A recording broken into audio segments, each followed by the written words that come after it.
श्रीमद् बाल्की रामायण के अयोध्या कांड में 108वें सर्ग में जब बालिका नास्तिकों के मत का अवलंबन करके श्री राम को समझाना। जब धर्मज्ञ श्री रामचंद्र जी भरत को इस प्रकार समझा बुझा रहे थे, उसी समय ब्राह्मण शिरोमणि जाबाली ने उनसे ये धर्म विरुद्ध वचन कहा। रघुनंदन, आपने ठीक कहा, परंतु आप श्रेष्ठ बुद्धि वाले और तपस्वी हैं, अतः आपको गंवार मनुष्य की तरह ऐसा निरर्थक विचार मन में नहीं लाना चाहिए।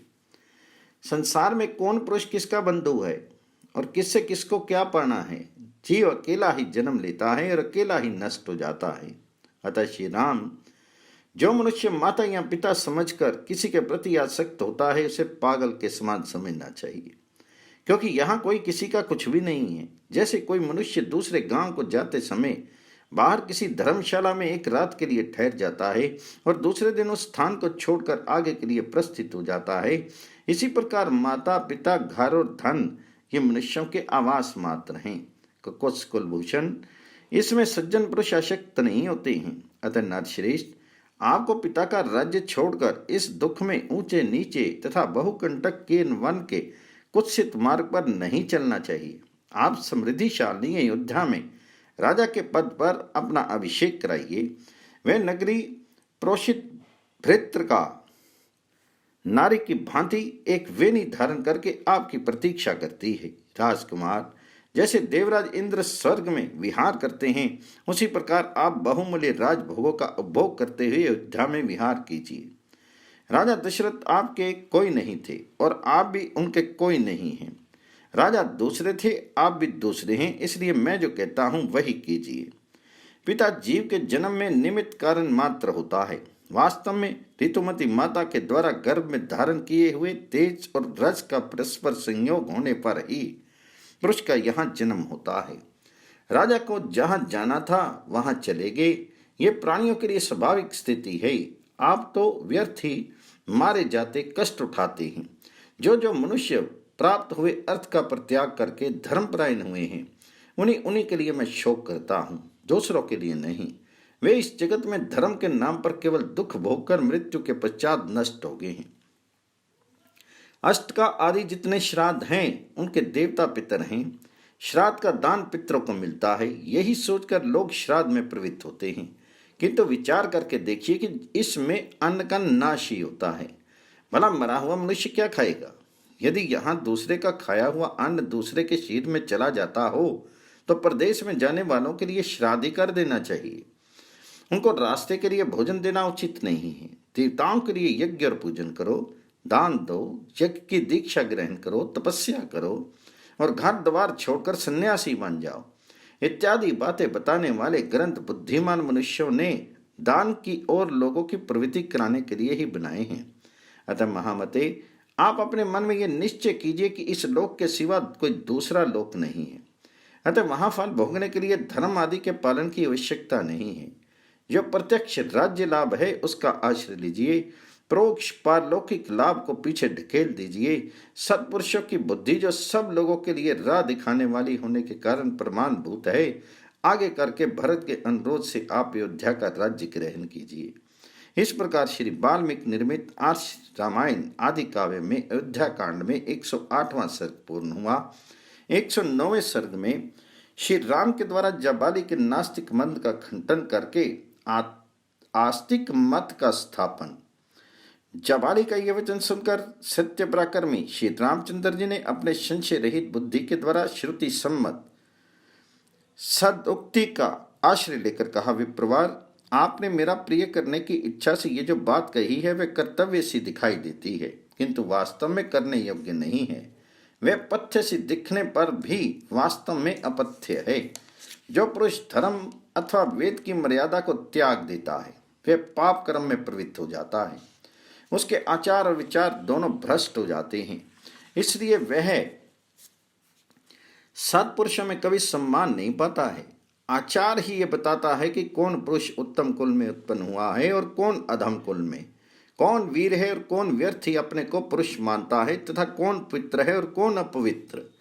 आपने जो आचार बताया है उसे अपनाने वाला पुरुष श्रेष्ठ सा दिखाई देने पर भी वास्तव में अनार्य होगा, बाहर से पवित्र दिखने पर भी भीतर से अपवित्र होगा।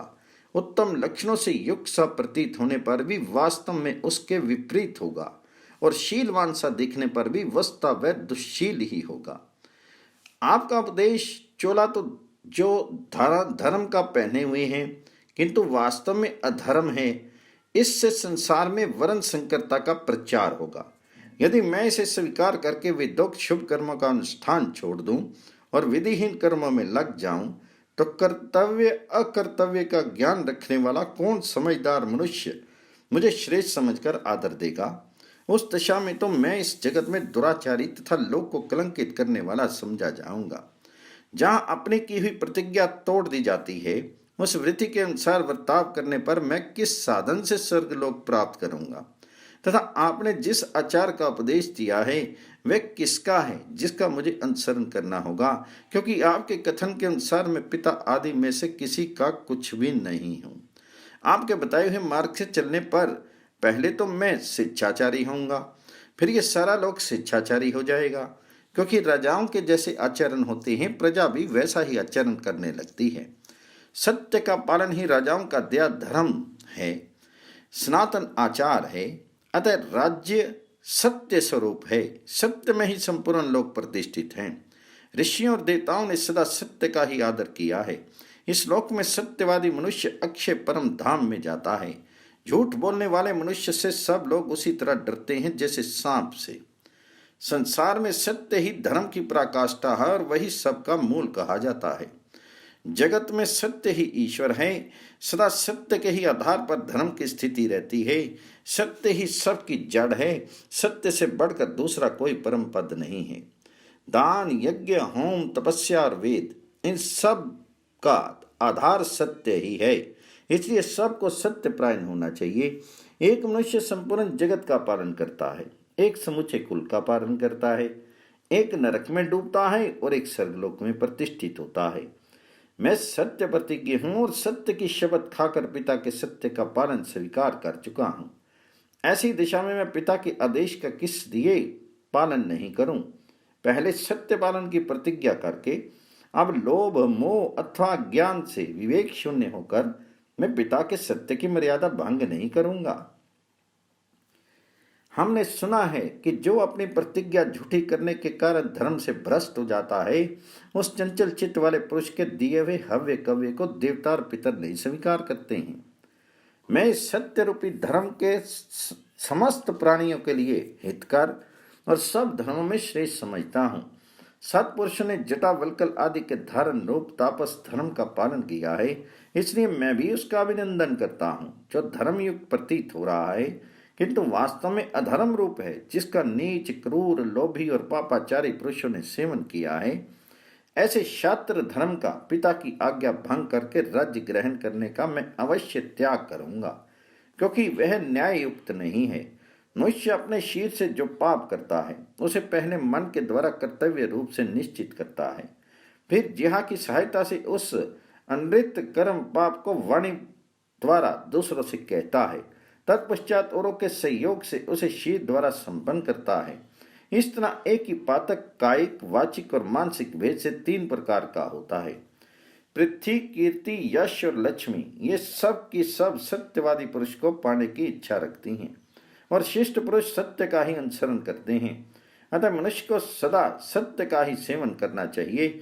आपने उचित सिद्ध करके तर्कपूर्ण वचनों के द्वारा मुझसे जो ये कहा है कि राज्य ग्रहण करने में ही कल्याण है, अतः इसे अवश्य स्वीकार करो। आपका ये आदेश श्रेष्ठ सा प्रतीत होने पर भी सज्जन पुरुषों द्वारा आचरण में लाने योग्य नहीं है, क्योंकि इसे स्वीकार करने से सत्य और न्याय का उल्लंघन होता है।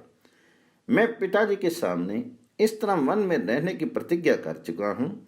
अब उनकी आज्ञा का उल्लंघन करके मैं भरत की बात कैसे मान लूंगा? गुरु के समीप की हुई मेरी वह प्रतिज्ञा अटल है, किसी तरह तोड़ी नहीं जा सकती। उस समय जबकि मैंने प्रतिज्ञा की थी, देवी के कई का हृदय हर्ष से खिल उठा था। मैं वन में ही रहकर बाहर भीतर से पवित्र होकर नियमित भोजन करूंगा और पितृ फल, मूल और पुष्पों द्वारा देवताओं और पितरों को तृप्त करता हुआ प्रतिज्ञा का पालन करूंगा। क्या करना चाहिए और क्या नहीं, इसका निश्चय मैं कर चुका हूँ। अतः फल मूल आदि से पांचों इंद्रियों को संतुष्ट करके निश्चल श्रद्धापूर्वक लोक यात्रा पिता की आज्ञा के पालन अनुरूप व्यवहार का निर्वाह करूंगा। इस कर्म भूमि को पाकर जो शुभ कर्म हों उसका अनुष्ठान करना चाहिए, क्योंकि अग्नि, वायु तथा सोम भी कर्मों के ही फल से उन उन पदों के भागी हुए हैं।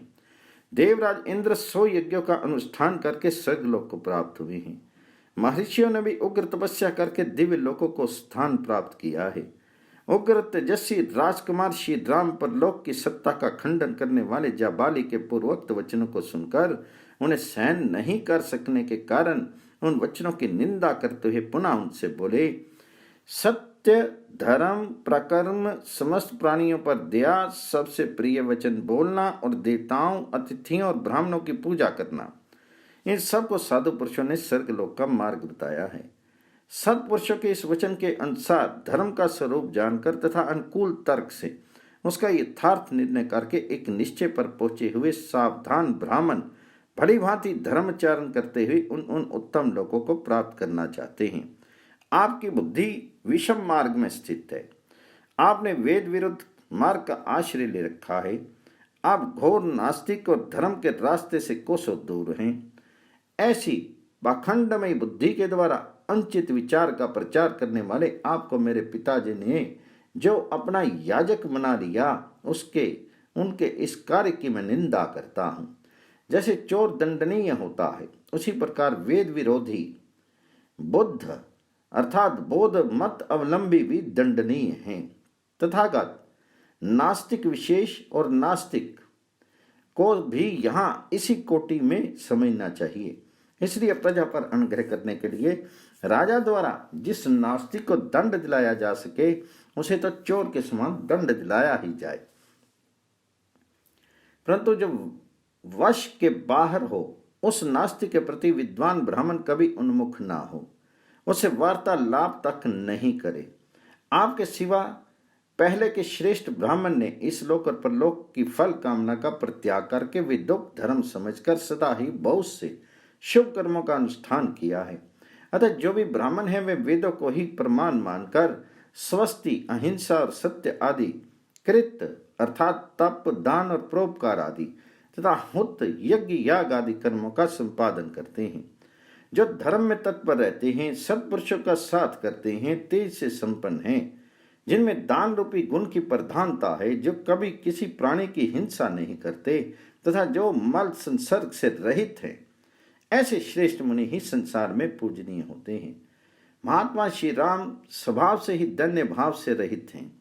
उन्होंने जब रोषपूर्वक बात कही, तब ब्राह्मण जाबाली ने विनय पूर्वक यह आस्तिकता पूर्ण सत्य एवं हित वचन कहा। रघुनंदन, ना तो मैं नास्तिक हूँ, ना नास्तिकों की बात ही करता हूँ, पर लोक आदि कुछ भी नहीं है, ऐसा मेरा मत नहीं है। मैं अवसर देकर फिर आस्तिक हो गया और लौकिक व्यवहार के समय आवश्यकता होने पर पुनः नास्तिक हो सकता हूँ। नास्तिकों की सी बातें कर सकता हूँ। इस समय ऐसा अवसर आ गया था जिससे मैंने धीरे धीरे नास्तिकों की सी बातें कह डाली। श्री राम, मैंने जो ये बात कही, इससे मेरा उद्देश्य यही था कि किसी तरह आपको राजी करके अयोध्या लौटाने के लिए तैयार कर लूं। इस प्रकार श्री वाल्मीकि निर्मित आर्ष रामायण आदि काव्य के अयोध्या कांड में 109वां सर्ग पूर्ण हुआ।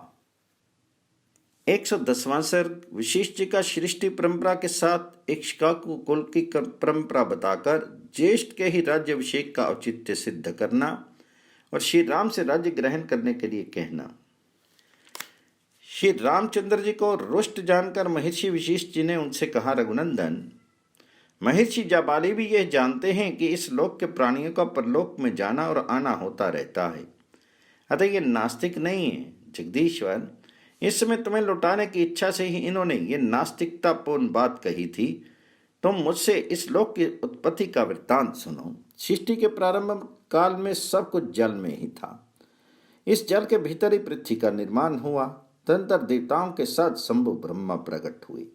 इसके बाद उन भगवान विष्णु स्वरूप ब्रह्मा ने ही वराह रूप से प्रकट होकर जल के भीतर से इस पृथ्वी को निकाला और अपने कृत आत्मा पुत्रों के साथ इस संपूर्ण जगत की सृष्टि की।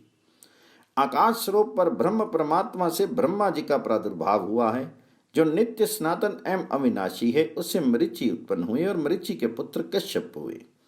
कश्यप से विवस्वान का जन्म हुआ। विवस्वान के पुत्र साक्षात वे वस्वत मनु हुए, जो पहले प्रजापति थे। मनु के पुत्र इक्ष्वाकु हुए, जिन्हें मनु ने सबसे पहले इस पृथ्वी का समृद्धिशाली राज्य सौंपा था।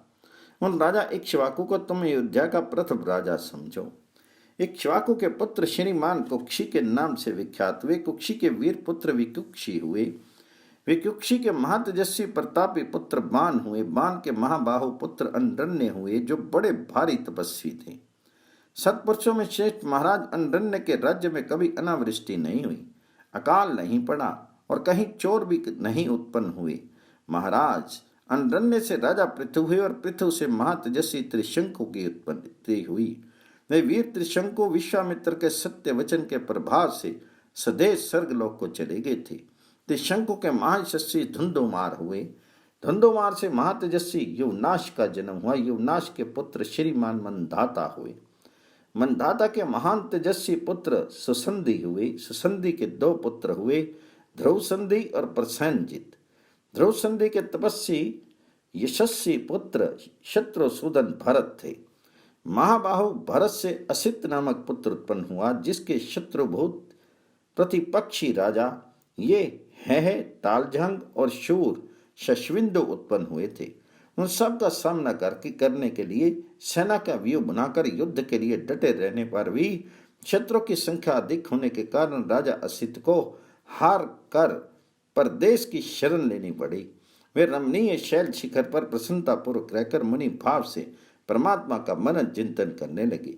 सुना जाता है कि असित की दो पत्नियां गर्भवती थी। उनमें से एक महाभागा कमल लोचना राजपत्नी ने उत्तम पुत्र पाने की अभिलाषा रखकर देवतुल्य तेजस्वी भृगुवंशी च्यवन मुनि के चरणों में वंदना की, और दूसरी रानी ने अपनी सौत के गर्भ का विनाश करने के लिए उसे जहर दे दिया। उन दिनों भृगुवंशी च्यवन मुनि हिमालय पर रहते थे। राजा असित की कालिंदी नाम वाली पत्नी ने ऋषि के चरणों में पहुंचकर उन्हें प्रणाम किया। मुनि ने प्रसन्न होकर पुत्र की उत्पत्ति के लिए वरदान चाहने वाली रानी से इस प्रकार कहा, देवी, तुम्हें एक महामनस्वी लोक विख्यात पुत्र प्राप्त होगा, जो धर्मात्मा, शत्रुओं के लिए अत्यंत भयंकर, अपने वंश को चलाने वाला और शत्रुओं का संहारक होगा। यह सुनकर रानी ने मुनि की परिक्रमा की और उनसे विदा लेकर वहां से अपने घर आने पर उस रानी ने एक पुत्र को जन्म दिया, जिसकी कांति कमल के भीतर भाग के समान सुंदर थी और नेत्र कमल दल के समान मनोहर थे। सोत ने उसके घर को नष्ट करने के लिए जो गर अर्थात विष दिया था, उस गर के साथ ही वह बालक प्रकट हुआ, इसलिए सगर नाम से प्रसिद्ध हुआ। राजा सगर वे ही हैं जिन्होंने पर्व के दिन यज्ञ की दीक्षा ग्रहण करके खुदाई के वेग से इन समस्त प्रजाओं को भयभीत करते हुए अपने पुत्रों द्वारा समुद्र को खुदवाया था। हमारे सुनने में आया है कि सगर के पुत्र असमज हुए, जिन्हें पाप कर्म में प्रवृत्त होने के कारण पिता ने जीते जी ही राज्य से निकाल दिया था। असमज के पुत्र अंशुमान हुए, जो बड़े पराक्रमी थे। अंशुमान के दिलीप और दिलीप के पुत्र भगीरथ हुए। भगीरथ से ककुत्स का जन्म हुआ, जिनसे उनके वंश वाले ककुत्स कहलाते हैं। ककुत्स के पुत्र रघु हुए, जिससे उस वंश के लोग राघव कहलाए। रघु के तेजस्वी पुत्र कलमाशपाद हुए, जो बड़े होने पर शापवश कुछ वर्षों के लिए नरभक्षी राक्षस हो गए थे। वे इस पृथ्वी पर सौदास नाम से विख्यात थे। कलमाशपाद के पुत्र शंकन हुए। ये हमारे सुनने में आया है, जो युद्ध में सुप्रसिद्ध पराक्रम प्राप्त करके भी सेना सहित नष्ट हो गए थे। शंकन के शूरवीर पुत्र श्रीमान सुदर्शन हुए। सुदर्शन के पुत्र अग्निवरण और अग्निवरण के पुत्र शीघ्रक थे। शीघ्रक के पुत्र मरु, मरु के पुत्र प्रशुश्रुव तथा प्रशुश्रुव के महाबुद्धिमान पुत्र अम्बरीश हुए। अम्बरीश के पुत्र सत्य पराक्रमी नहुष थे। नहुष के पुत्र नाभाग हुए, जो बड़े धर्मात्मा थे। नाभाग के दो पुत्र हुए, आज और सुव्रत। आज के धर्मात्मा पुत्र राजा दशरथ थे। दशरथ के ज्येष्ठ पुत्र तुम हो, जिसकी श्री राम के नाम से प्रसिद्धि है। नरेश्वर, ये अयोध्या का राज्य तुम्हारा है, इसे ग्रहण करो और इसकी देखभाल करते रहो। समस्त इक्ष्वाकु वंशियों के यहाँ ज्येष्ठ पुत्र ही राजा होता आया है। ज्येष्ठ के होते हुए छोटा पुत्र राजा नहीं होता है। ज्येष्ठ पुत्र का ही राजा के पद पर अभिषेक होता है। महायशस्वी श्री राम, रघुवंशियों का जो अपना सनातन कुल धर्म है उसको आज तुम नष्ट मत करो। बहुत से आमांतर देशों वाले तथा प्रचुर रत्न राशि से संपन्न इस वस्था का पिता की भांति पालन करो। इस प्रकार वाल्मीकि निर्मित आर्ष रामायण आदि काव्य के अयोध्या कांड में 110वां सर्ग पूर्ण हुआ।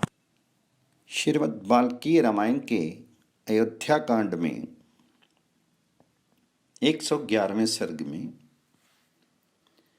वशिष्ठ जी के समझाने पर भी श्री राम को पिता की आज्ञा के पालन से विरत होते न देखकर भरत का धरना देने को तैयार होना तथा श्री राम का उन्हें समझाकर अयोध्या लौटने की आज्ञा देना। उस समय राजपुरोहित वशिष्ठ ने पूर्वोक्त बातें कहकर पुनः श्री राम से दूसरी धर्मयुक्त बातें कही। रघुनंदन, ककोत्स कुलभूषण, इस संसार में उत्पन्न हुए पुरुष के सदा 3 गुरु होते हैं, आचार्य, पिता और माता। पुरुष प्रवर, पिता पुरुष के शरीर को उत्पन्न करता है इसलिए गुरु है, और आचार्य उसे ज्ञान देता है इसलिए गुरु कहलाता है। शत्रु को संताप देने वाले रघुवीर, मैं तुम्हारे पिता का और तुम्हारा भी आचार्य हूं, अतः मेरी आज्ञा का पालन करने से तुम सत्पुरुषों के पथ का त्याग करने वाले नहीं समझे जाओगे। तात, ये तुम्हारे सभासद, बंधु बांधव तथा सामंत राजा पधारे हुए हैं। इनके प्रति धर्म अनुकूल वर्ताव करने से भी तुम्हारे द्वारा सन्मार्ग का उल्लंघन नहीं होगा। अपनी धर्मपरायणा बूढ़ी माता की बात तो तुम्हें कभी टालनी ही नहीं चाहिए। इनकी आज्ञा का पालन करके तुम श्रेष्ठ पुरुषों के आश्रयभूत धर्म का उल्लंघन करने वाले नहीं माने जाओगे। सत्य, धर्म और पराक्रम से संपन्न रघुनंदन, भारत अपने आत्म स्वरूप तुमसे राज्य ग्रहण करने और अयोध्या लौटने की प्रार्थना कर रहे हैं। उनकी बात मान लेने से भी तुम धर्म का उल्लंघन करने वाले नहीं कहलाओगे। गुरु वशिष्ठ ने सुमधुर वचनों में जब इस प्रकार कहा तब साक्षात पुरुषोत्तम श्री राघवेंद्र ने वहां बैठे हुए वशिष्ठ जी को इस प्रकार उत्तर दिया।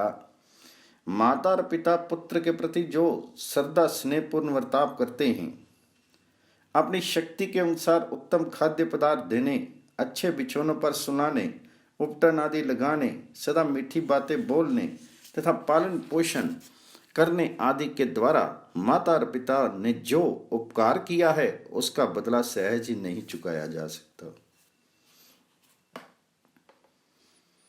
अतः मेरे जन्मदाता पिता महाराज दशरथ ने मुझे जो आज्ञा दी है वह मिथ्या नहीं होगी। श्री रामचंद्र जी के ऐसा कहने पर चौड़ी छाती वाले भरत जी का मन बहुत उदास हो गया। वे पास ही बैठे हुए सूत सुमंत्र से बोले, सारथे, आप इस वेदी पर शीघ्र ही बहुत से कुश बिछा दीजिए।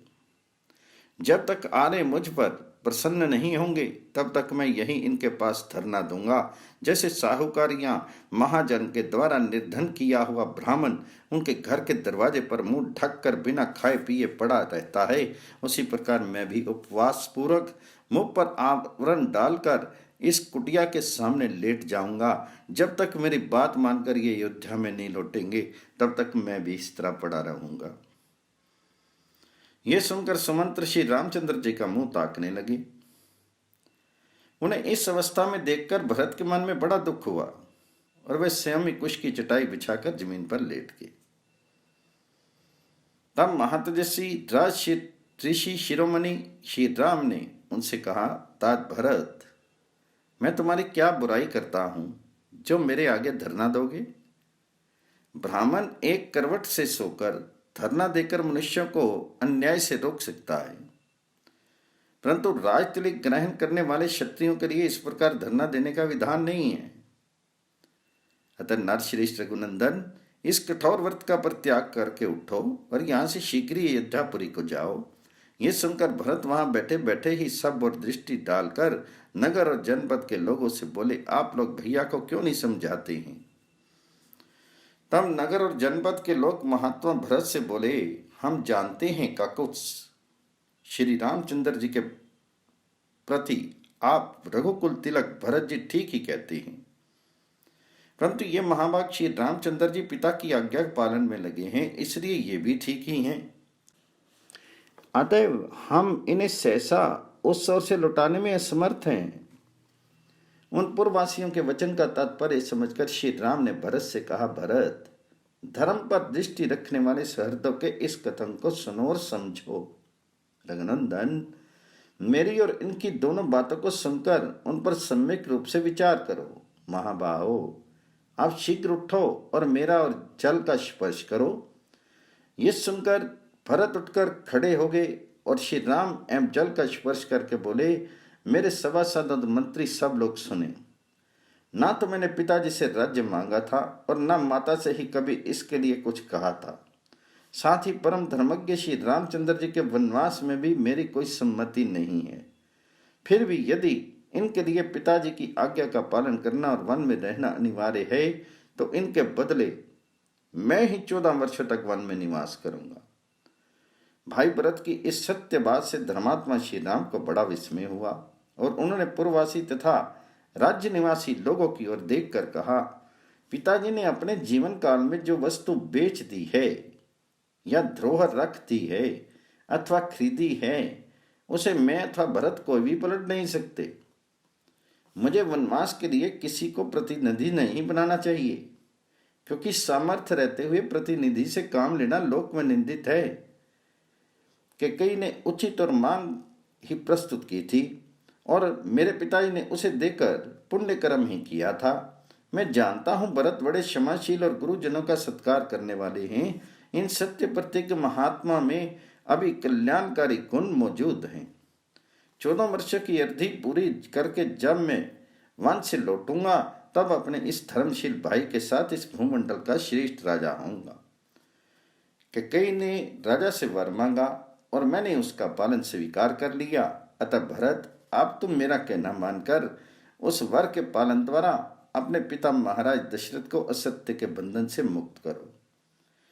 इस प्रकार वाल्मीकि निर्मित आर्ष रामायण आदि काव्य के अयोध्या कांड में 111वां सर्ग पूर्ण हुआ। 112वें सर्ग में ऋषियों का भरत को श्री राम की आज्ञा के अनुसार लौट जाने की सलाह देना, भरत का पुनः श्री राम के चरणों में गिरकर चलने की प्रार्थना करना, श्री राम का उन्हें समझाकर अपनी चरण पादुका देकर उन सबको विदा करना। उन अनुपम तेजस्वी भ्राताओं का वह रोमांचकारी समागम देखकर वहां आए हुए महर्षियों को बड़ा विस्मय हुआ। अंतरिक्ष में अदृश्य भाव से खड़े हुए मुनि तथा वहां प्रत्यक्ष रूप में बैठे हुए महर्षि उन महान भाग्यशाली को कुछ स्वंशी बंधुओं की इस प्रकार प्रशंसा करने लगे। ये दोनों राजकुमार सदा श्रेष्ठ धर्म के ज्ञाता और धर्म मार्ग पर ही चलने वाले हैं। इन दोनों की बातचीत सुनकर हमें उसे बारंबार सुनते रहने की ही इच्छा होती है। तदंतर दशग्रीव रावण के वध की अभिलाषा रखने वाले ऋषियों ने मिलकर राज सिंह भरत से तुरंत ही ये बात कही, महाप्राग, तुम उत्तम कुल में उत्पन्न हुई हो, तुम्हारा आचरण बहुत उत्तम और यश महान है। यदि तुम अपने पिता की ओर देखो, उन्हें सुख पहुंचाना चाहो, तो तुम्हें श्री रामचंद्र जी की बात मान लेनी चाहिए।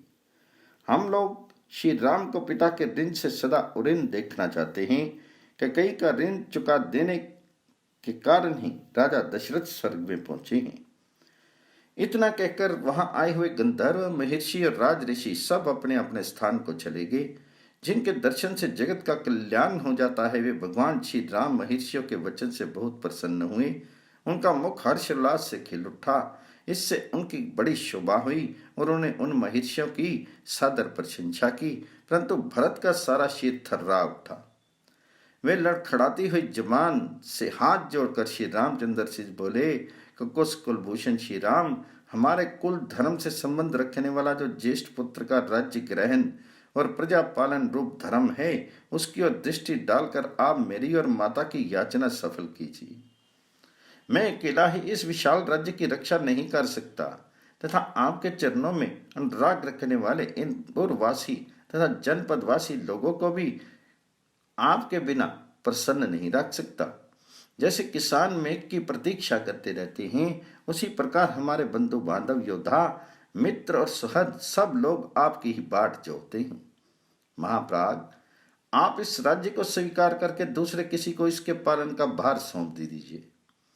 वही पुरुष आपके प्रजावर्ग तथा लोक का पालन करने में समर्थ हो सकता है। ऐसा कहकर भरत अपने भाई के चरणों पर गिर पड़े। उस समय उन्होंने श्री रघुनाथ जी से अत्यंत प्रिय वचन बोलकर उनसे राज्य ग्रहण करने के लिए बड़ी प्रार्थना की। तब श्री रामचंद्र जी ने श्याम वरण कमल नयन भाई भरत को उठाकर गोद में बिठा लिया और मदमत हंस के समान मधुर स्वर में स्वयं ये बात कही, तात, तुम्हें जो ये स्वाभाविक विनयशील बुद्धि प्राप्त हुई है, इस बुद्धि के द्वारा तुम समस्त भूमंडल की रक्षा करने में भी पूर्ण रूप से समर्थ हो सकते हो। इसके सिवा अमात्यों, सुहृदों और बुद्धिमान मंत्रियों से सलाह लेकर उनके द्वारा सब कार्य वे कितने ही बड़े क्यों ना हो करा लिया करो। चंद्रमा से उसकी प्रभा अलग हो जाए, हिमालय हिम का परित्याग कर दे अथवा समुद्र अपनी सीमा को लांघ कर आगे बढ़ जाए, किंतु मैं पिता की प्रतिज्ञा नहीं तोड़ सकता। तात, माता कैकेयी ने कामना से अथवा लोभवश तुम्हारे लिए जो कुछ किया है उसको मन में नहीं लाना और उसके प्रति सदा वैसा ही बर्ताव करना जैसा अपनी पूजनीय माता के प्रति करना उचित है। जो सूर्य के समान तेजस्वी है तथा जिनका दर्शन प्रतिपदा द्वितीया के चंद्रमा की भांति आनंदजनक है, उन कौशल्यानंदन श्री राम के इस प्रकार कहने पर भरत उनसे ये बोले, आर्य, ये 2 स्वर्ण भूषित पादुकाएं आपके चरणों में अर्पित हैं। आप इन पर अपने चरण रखिए, ये ही संपूर्ण जगत के योग क्षेम का निर्वाह करेंगी।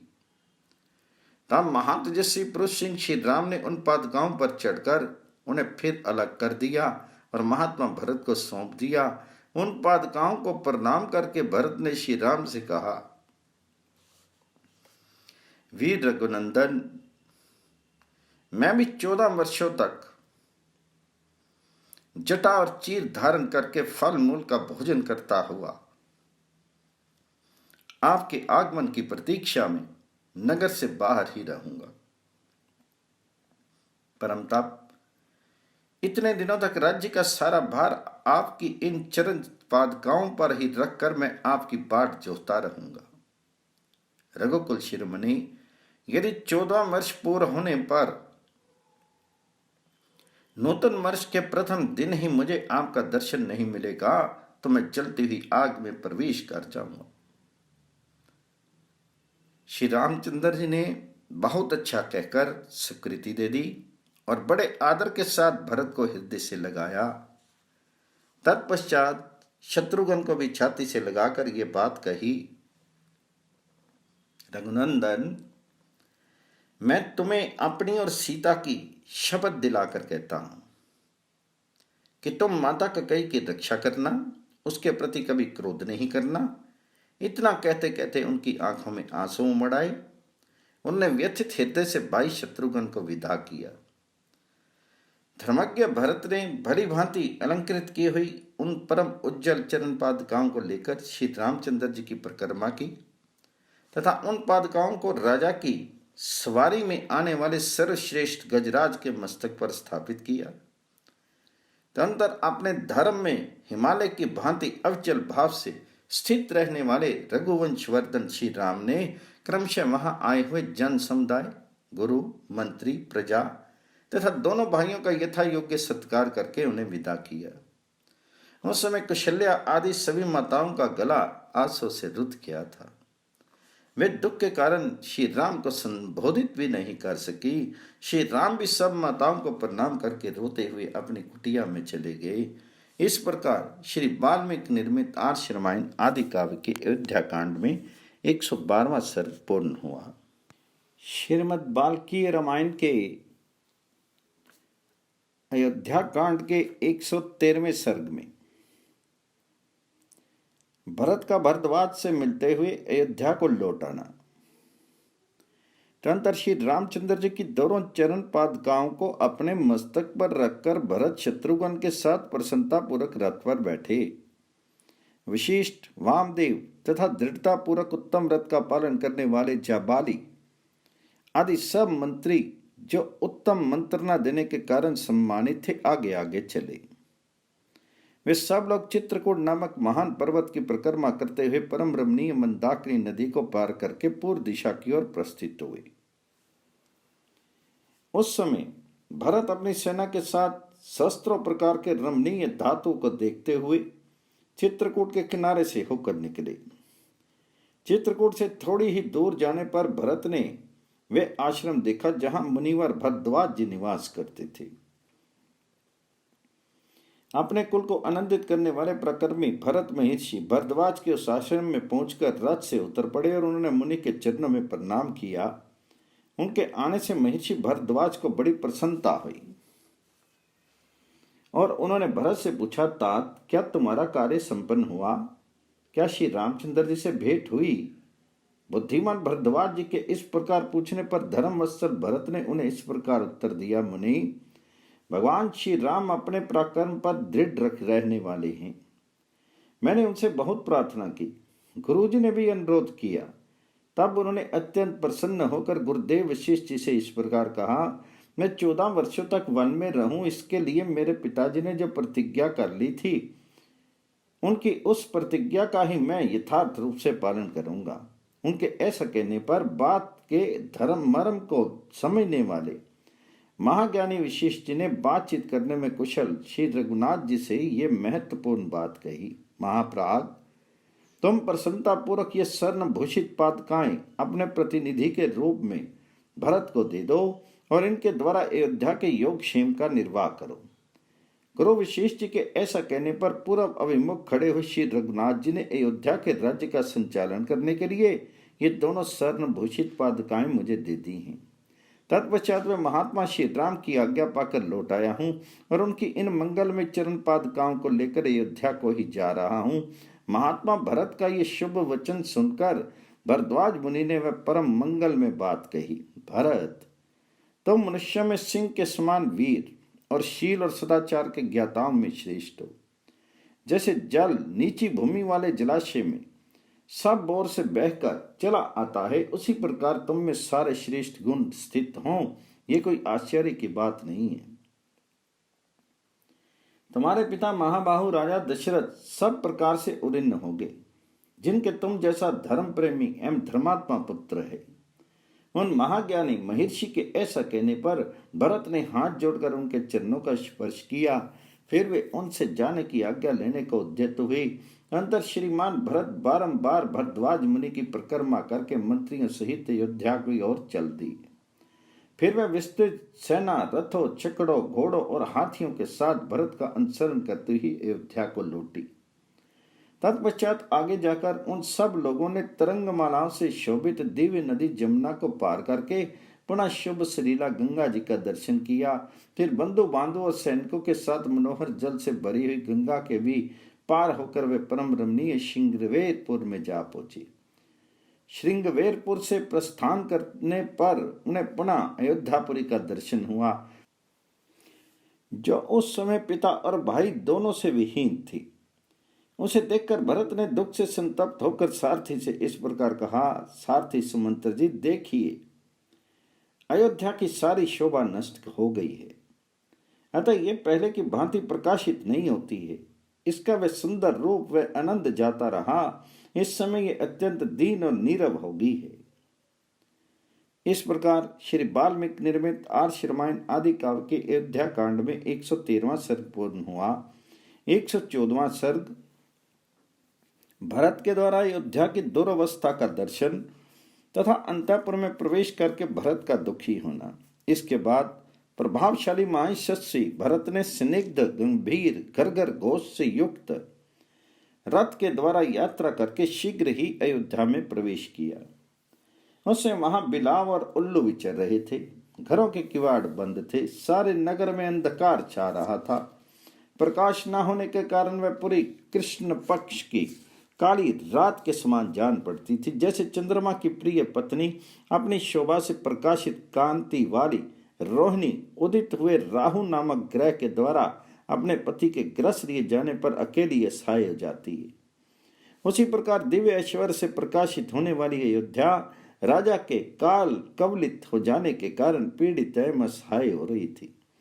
वे पूरी उस पर्वतीय नदी की भांति कृशकाय दिखाई देती थी, जिसका जल सूर्य की किरणों से तपकर कुछ गर्म और गंदला हो रहा था, जिसके पक्षी धूप से संतप्त होकर भाग गए हों तथा जिनके मीन मत्स्य और ग्रा गहरे जल में छिप गए हों। जो अयोध्या पहले धूम रहित सुनहरी कांति वाली प्रज्वलित अग्नि शिखा के समान प्रकाशित होती थी, वही श्री राम वनवास के बाद हवनीय दुग्ध से सींची गई अग्नि की ज्वाला के समान बुझकर विलीन सी हो गई। उस समय अयोध्या महासमर में संकटग्रस्त हुई उस सेना के समान प्रतीत होती थी, जिसके कवच कटकर गिर गए हों, हाथी घोड़े रथ और ध्वजा छिन्न भिन्न हो गई हों और मुख्य मुख्य वीर मार डाले गए हों। प्रबल वायु के वेग से फैन और गर्जना के साथ उठी है समुद्र की उताल तरंग सहसा वायु के शांत हो जाने पर जैसे शिथिल और नीरव हो जाती है, उसी प्रकार कोलाहलपूर्ण अयोध्या अब शब्द शून्य सी जान पड़ती थी। यज्ञ काल समाप्त होने पर स्पेय आदि यज्ञ संबंधी आयुधों तथा श्रेष्ठ याजकों से सुनी हुई वेदी जैसे मंत्रोच्चारण की ध्वनि से रहित हो जाती है, उसी प्रकार अयोध्या संसान दिखाई देती थी। जैसे कोई गाय सांड के साथ समागम के लिए उत्सुक हो, उसी अवस्था में उसे सांड से अलग कर दिया गया हो और वह नूतन घास चरना छोड़कर आर्त भाव से गोष्ठ में बंधी हुई खड़ी हो, उसी तरह अयोध्यापुरी भी आंतरिक वेदना से पीड़ित थी। श्री राम आदि से रहित हुई अयोध्या मोतियों की उस नूतन माला के समान श्रीहीन हो गई थी, जिसकी अत्यंत चिकनी चमकीली उत्तम तथा अच्छी जाति की पद्म राग आदि मनियां उससे निकालकर अलग कर दी गई हैं, जो पुण्य क्षय होने के कारण सहसा अपने स्थान से भ्रष्ट होकर पृथ्वी पर आ गई हैं। अतः जिसको विस्तृत प्रभा क्षीण हो गई हो, आकाश से गुरी हुई उस तारका की भांति अयोध्या शोभाहीन हो गई थी। जो ग्रीष्म ऋतु में पहले फूलों से लदी होने के कारण मतवाले भ्रमरों से शोभित होती रहती रही हो और फिर सहसा दावानल के लपेट में आकर मुरझा गई हो, वन की उस लता के समान पहले की उल्लास पूर्ण अयोध्या अब उदास हो गई थी। वहां के व्यापारी वणिक शोक से व्याकुल होने के कारण किंकृत्य में मूड हो गए थे। बाजार हाट और दुकानें बहुत कम खुली थी। उस समय सारी पुरी उस आकाश की भांति शोभाहीन हो गई थी, जहां बादलों की घटाएं घेराई हों तथा तारे तथा चंद्रमा ढक गए हों। उन दिनों अयोध्यापुरी की सड़कें झाड़ी बुहारी नहीं गई थी, इसलिए यत्र तत्र कूड़े करकट के ढेर पड़े हुए थे। उस अवस्था में वह नगरी उस उजड़ी हुई पान भूमि मधुशाला के समान श्रीहीन दिखाई देती थी, जिसकी सफाई ना की गई हो, जहां मधु से खाली टूटी फूटी प्यालियां पड़ी हों और जहां के पीने वाले भी नष्ट हो गए हों। उस पुरी की दशा उस पूसले किसी हो रही थी, जो खंभों के टूट जाने से ढह गया हो, जिसका चबूतरा छिन्न भिन्न हो गया हो, भूमि नीची हो गई हो, पानी चुक गया हो और जलपात्र टूट फूट कर इधर उधर सब और बिखरे पड़े हों। जो विशाल और संपूर्ण धनुष में फैली हुई हो, उनकी दोनों कोटियों किनारों में बांधने के लिए जिसमें रस्सी जुड़ी हुई हो, किंतु वेगशाली वीरों के बाणों से कटकर धनुष से पृथ्वी पर गिर पड़ी हो, उस प्रत्यंचा के समान ही अयोध्यापुरी भी स्थान भ्रष्ट हुई सी दिखाई देती थी, जिस पर युद्ध कुशल घुड़सवार ने सवारी की हो और जिसे शत्रु पक्ष की सेना ने सहसा मार गिराया हो। युद्ध भूमि में पड़ी हुई उस घोड़ी की जो दशा होती है, वही उस समय अयोध्यापुरी की भी थी। कैकेयी के कुचक्र से उसके संचालन, नरेश का स्वर्गवास और युवराज का वनवास हो गया था। रथ पर बैठे हुए श्रीमान दशरथ नंदन भरत ने उस समय श्रेष्ठ रथ का संचालन करने वाले सारथी सुमंत्र से इस प्रकार कहा। अब अयोध्या में पहले की भांति सब और फैला हुआ गाने बजाने का गंभीर नाद नहीं सुनाई पड़ता। ये कितने कष्ट की बात है। अब चारों ओर वारनी मधु की मादक गंध, व्याप्त हुई फूलों की सुगंध तथा चंदन और अगरों की पवित्र गंध नहीं फैल रही है। अच्छी अच्छी सवारियों की आवाज, घोड़ों के हींसने का सुस्निग्ध शब्द, मतवाले हाथियों का चिंगारना तथा रथों की घड़घड़ाहट का महान शब्द, ये सब नहीं सुनाई दे रहे हैं। श्री रामचंद्र जी निर्वासित होने के कारण ही इस पुरी में इस समय इस सब प्रकार के शब्दों का श्रवण नहीं हो रहा है। श्री राम के चले जाने से यहाँ के तरुण बहुत ही संतप्त हैं। वे चंदन और अगरों के सुगंध का सेवन नहीं करते तथा बहुमूल्य वन मालाएं भी नहीं धारण करते। अब इस पुरी के लोग विचित्र फूलों के हार पहनकर बाहर घूमने के लिए भी नहीं निकलते। श्री राम के शोक से पीड़ित हुए इस नगर में अब नाना प्रकार के उत्सव नहीं हो रहे हैं। निश्चय ही इस पुरी की वह सारी शोभा मेरे भाई के साथ ही चलेगी। जैसे वेग युक्त वर्षा के कारण शुक्ल पक्ष की चांदनी रात भी शोभा नहीं पाती है, उसी प्रकार नेत्रों से आंसू बहाती हुई ये अयोध्या भी शोभित नहीं हो रही है। अब कब मेरे भाई महोत्सव की भांति अयोध्या में पधारेंगे और ग्रीष्म ऋतु में प्रकट हुए मेघ की भांति सबके हृदय में हर्ष का संचार करेंगे।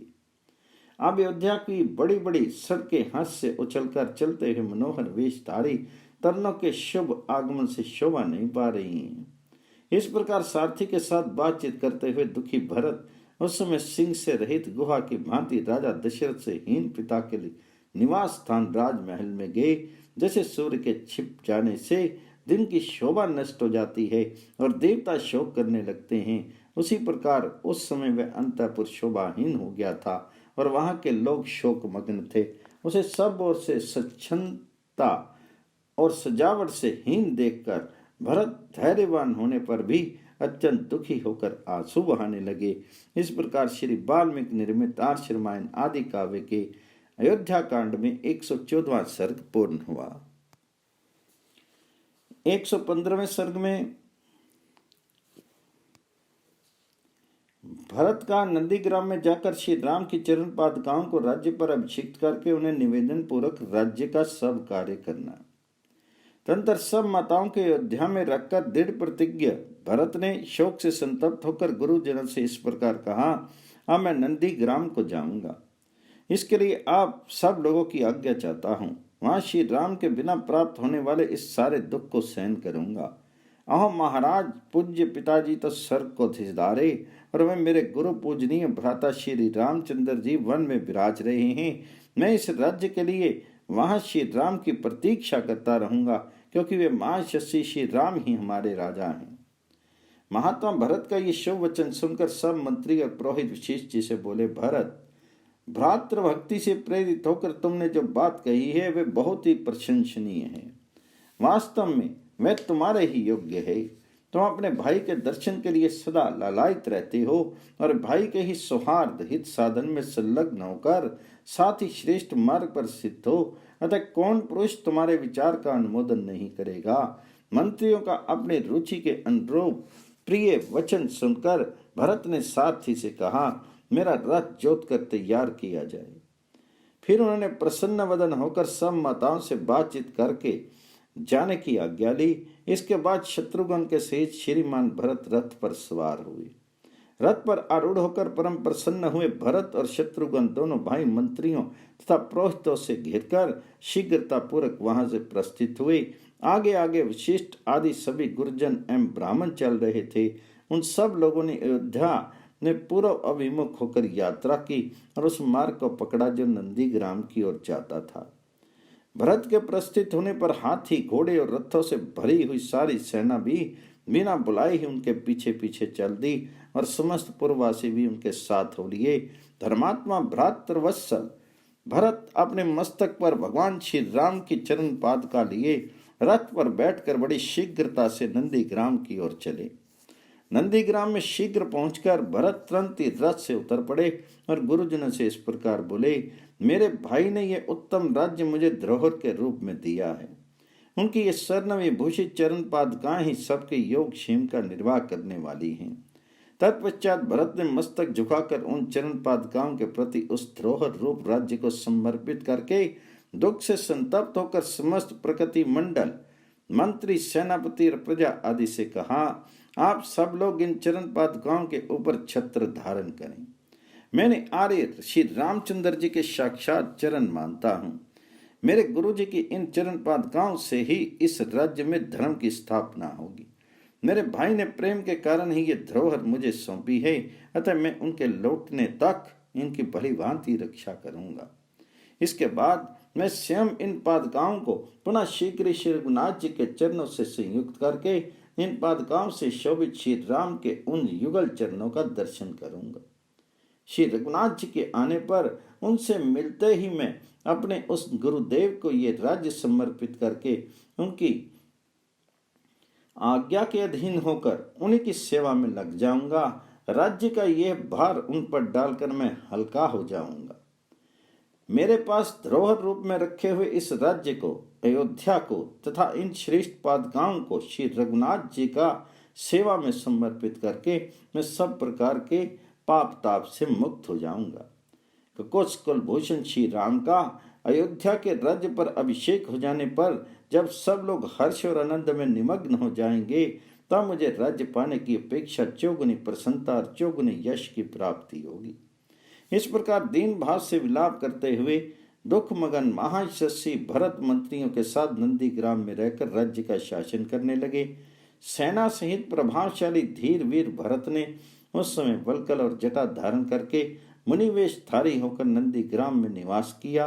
भाई की आज्ञा का पालन और प्रतिज्ञा के पार जाने की इच्छा करने वाले भ्रातवत्सल भरत श्री रामचंद्र जी के आगमन की आकांक्षा रखते हुए उनके चरण पादुकाओं को राज्य पर अभिषेक करके उन दिनों नंदीग्राम में रहने लगे। भरत जी राज्य शासन का समस्त कार्य भगवान श्री राम की चरण पादुकाओं को निवेदन करके करते थे तथा स्वयं ही उनके ऊपर छत्र लगाते और चवट ढुलाते थे। श्रीमान भरत बड़े भाई की उन पादुकाओं को राज्य पर अभिषिक्त करके सदा उनके अधीन रहकर उन दिनों राज्य का सब कार्य मंत्री आदि से कराते थे।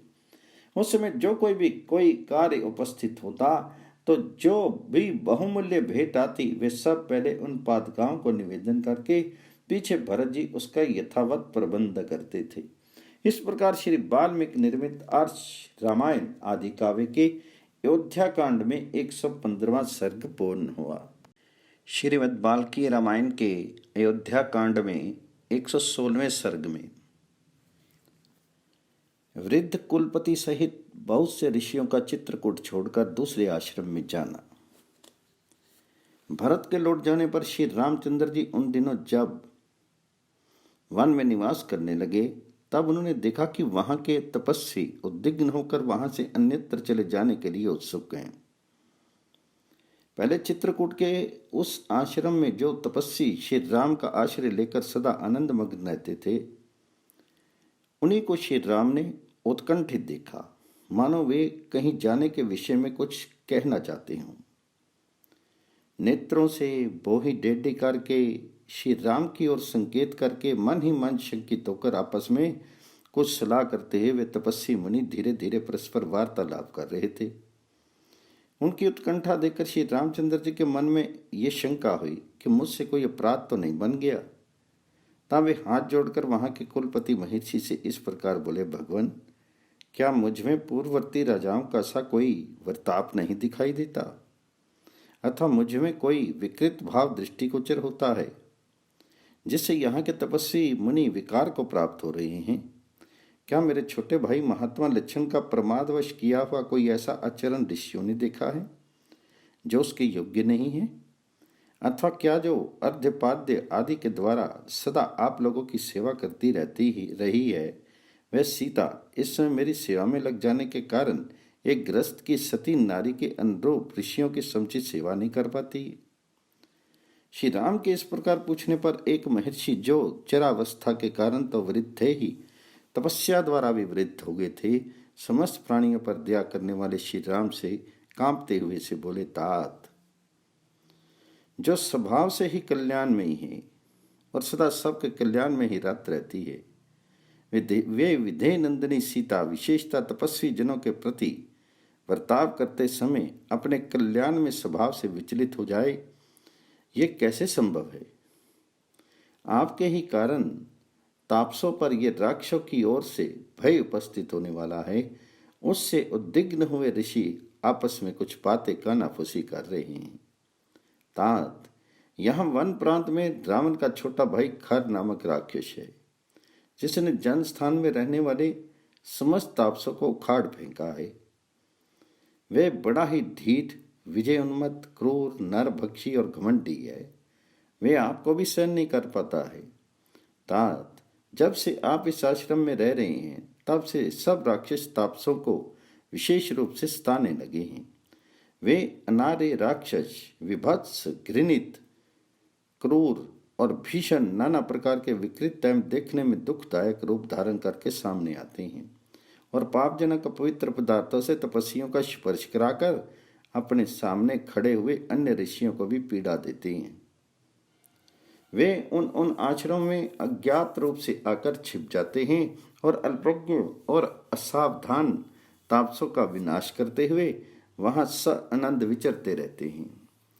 होम कर्म आरंभ होने पर वे स्त्रुक, स्त्रुवा आदि यज्ञ सामग्रियों को इधर उधर फेंक देते हैं, प्रज्वलित अग्नि में पानी डाल देते हैं और कलशों को फोड़ डालते हैं। उन दुरात्मा राक्षसों से अवशिष्ट हुए आश्रमों को त्याग देने की इच्छा रखकर ये ऋषि लोग आज मुझे यहाँ से अन्य स्थान में चलने के लिए प्रेरित कर रहे हैं।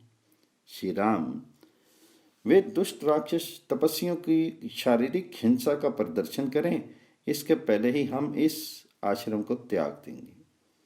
यहाँ से थोड़ी ही दूरी पर एक विचित्र वन है जहाँ फल मूल की दिखता है, वहीं अश्व मुनि का आश्रम है। अतः ऋषियों के समूह को साथ लेकर मैं पुनः उसी आश्रम का आश्रय लूंगा। श्री राम, खैर आपके प्रति भी कोई अनुचित बर्ताव करें उसके पहले ही यदि आपका विचार हो तो हमारे साथ ही यहाँ से चल दीजिए।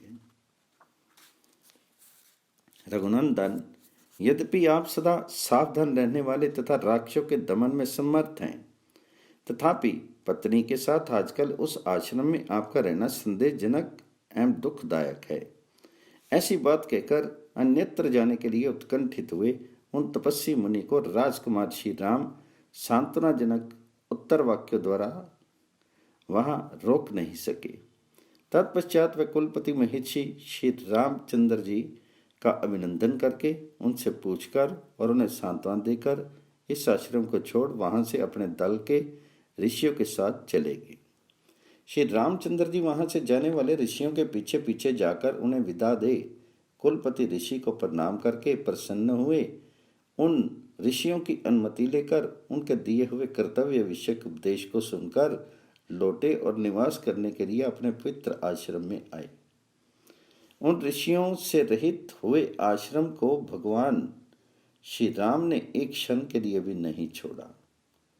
जिनका ऋषियों के समान ही चरित्र था, उन श्री रामचंद्र जी में निश्चय ही ऋषियों की रक्षा की शक्ति रूप गुण विद्यमान है। ऐसा विश्वास रखने वाले कुछ तपस्वी जनों ने सदा श्री राम का ही अनुसरण किया था, वे दूसरे किसी आश्रम में नहीं गए। इस प्रकार श्री वाल्मीकि निर्मित आर्ष रामायण आदि काव्य के अयोध्या कांड में 116वां सर्ग पूर्ण हुआ। 117वां सर्ग श्री राम आदि का अत्रि मुनि के आश्रम पर जाकर उनके द्वारा सत्कृत होना तथा अनसुईया द्वारा सीता का सत्कार।